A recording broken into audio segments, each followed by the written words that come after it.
নমস্কার বন্ধুরা, কেমন আছেন আপনারা? আমাদের হিস্ট্রি এভিনিউর আরেকটি ব্লগে আপনাদের সকলকে স্বাগত।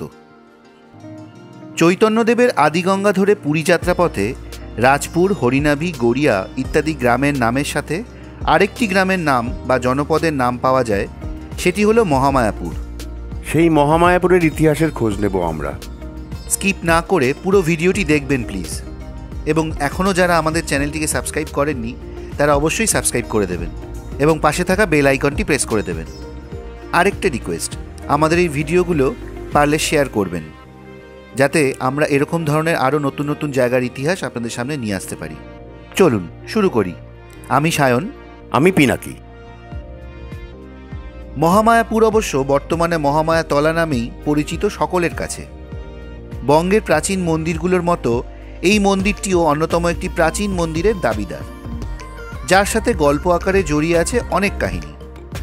সেগুলোর কথায় আসছি, তবে তার আগে চলুন একটু ইতিহাসের গভীরে প্রবেশ করি। জানা যায় সেন রাজারা বৈদিক ব্রাহ্মণদের বিশেষ প্রাধান্য ও মান্যতা দিতেন, তাই বৈদিক ব্রাহ্মণদের যশোর ও নবদ্বীপ থেকে রাজপুরে আনা হতো। সে সময় নবদ্বীপে চতুষ্পাঠীতে শাস্ত্র অধ্যয়ন চলত।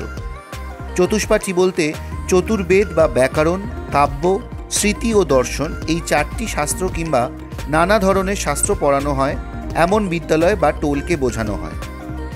সুপ্রাচীন বিদ্যার অধিষ্ঠাত্রী দেবী মহামায়ার আশীর্বাদ নিয়েই সেখানকার বিদ্যা শিক্ষা শুরু হতো। তাই নবদ্বীপ থেকে আগত ব্রাহ্মণরা সেই ধারা অক্ষুণ্ণ রাখতে চাইলে সেন রাজা সেই সময় মহামায়ার অনুরূপ এক দারুমূর্তি নির্মাণ ও প্রতিষ্ঠা করেন। এই প্রতিষ্ঠিত দেবী হলেন মা মহামায়া। পরে জমিদার দুর্গারাম কর চৌধুরী দেবীকে স্বপ্নাদেশে পেয়েছিলেন। তিনি স্বপ্নে এক বীণা বাদনরত দেবীর দর্শন পান। দেবী তাকে স্বপ্নে আদেশ করেন নদীবক্ষ থেকে দেবীকে উদ্ধার করে নতুনভাবে প্রতিষ্ঠা করার জন্য। স্বপ্নের ঘোরে জমিদার দুর্গারাম জানতে পারেন যে দেবী বাঁড়হাঁস ফট্টাবাদের গঙ্গার ঘাটের কাছেই রয়েছেন। বর্তমান গড়িয়া শীতলা মন্দির অঞ্চলটি বাঁড়হাঁস ফর্তাবাদ নামে পরিচিত ছিল। পরদিন সকালেই তিনি নৌকো নিয়ে সেই স্থানে উপস্থিত হন এবং সেখানেই তার পরিচয় ঘটে পুরোহিত গোরাচাঁদ ঘোষালের সাথে, যিনি ওই একই স্বপ্নাদেশ পেয়েছিলেন। গঙ্গা দিঘি খননকালে তারা 3টি বড় পাথরের টুকরো, একটি নিমকাঠের খণ্ড পেয়েছিলেন। ওই নিমকাঠ থেকেই দেবীর নতুন বিগ্রহ তৈরি হয়।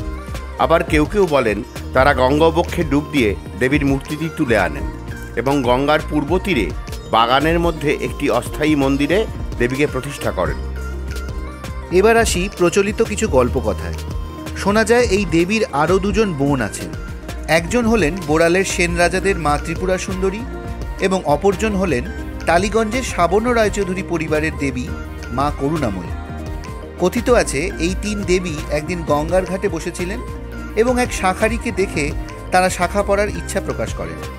শাঁখা পরার পর দাম চাইলে তারা বলেন তাদের পিতা ওই মহামায়া মন্দিরের পূজারী। মন্দিরের কুলুঙ্গিতে কৌটোতে দাম রাখা আছে, ওনাকে বললেই উনি তা দিয়ে দেবেন। এই কথাগুলো যখন শাঁখারি ঘোষাল পরিবারের পুরোহিতকে বলেন, তখন তিনি অবাক হন এবং কৌটো বার করতেই তাতে একটি রূপার মুদ্রা পাওয়া যায়। মায়ের মুখে তখন লেগে থাকা ছলনার মৃদু হাসি সবাইকে অবাক করে। মন্দিরের তুলসী মঞ্চের পাশে এখনও বড় 2টি পাথর খণ্ডের দেখা মেলে, যেগুলোকে সেই গঙ্গাবক্ষ থেকে উদ্ধার করা পাথরখণ্ড বলেই লোকমুখে শোনা যায়। এখানে দেবী মহামায়ার প্রাচীন মন্দির ছাড়াও আছে আরেকটি পুরাতাত্ত্বিক নিদর্শন। মহামায়াতলা মোড় থেকে গড়িয়ার দিকে আসতে গড়িয়া মেন রোডের ওপরে আছে মহামায়াতলা মোটর ট্রেনিং স্কুল। তার পাশে রয়েছে একটা মজে যাওয়া পুকুর আর একটা ভাঙাচোরা ঘাট।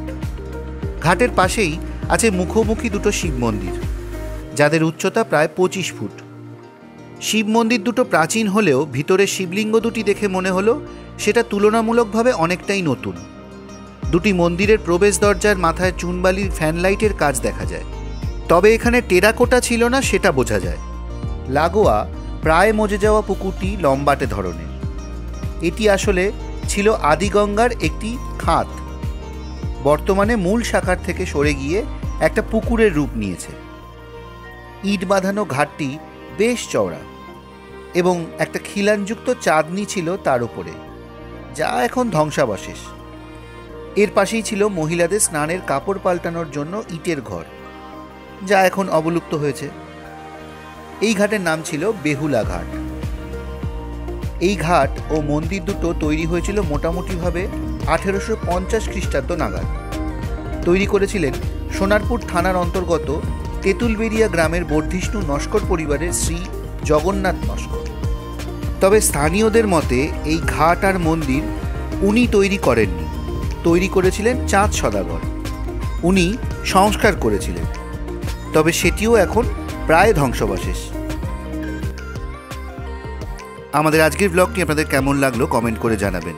যদি ভালো লাগে একটা লাইক করে দেবেন, আর আমাদের চ্যানেল হিস্ট্রি এভিনিউকে অবশ্যই সাবস্ক্রাইব করে দেবেন এবং পাশে থাকা বেল আইকনটি প্রেস করে দেবেন। আর হ্যাঁ, আমাদের এই ব্লগগুলো বেশি করে শেয়ার করবেন, যাতে এরকম ধরনের ইতিহাস আমরা আপনাদের সামনে আরও বেশি করে নিয়ে আসতে পারি। দেখা হচ্ছে খুব শীঘ্রই পরবর্তী ব্লগে, নতুন কোনো জায়গায় নতুন কোনো ইতিহাসের খোঁজে। সবাই ভালো থাকবেন, সুস্থ থাকবেন। নমস্কার।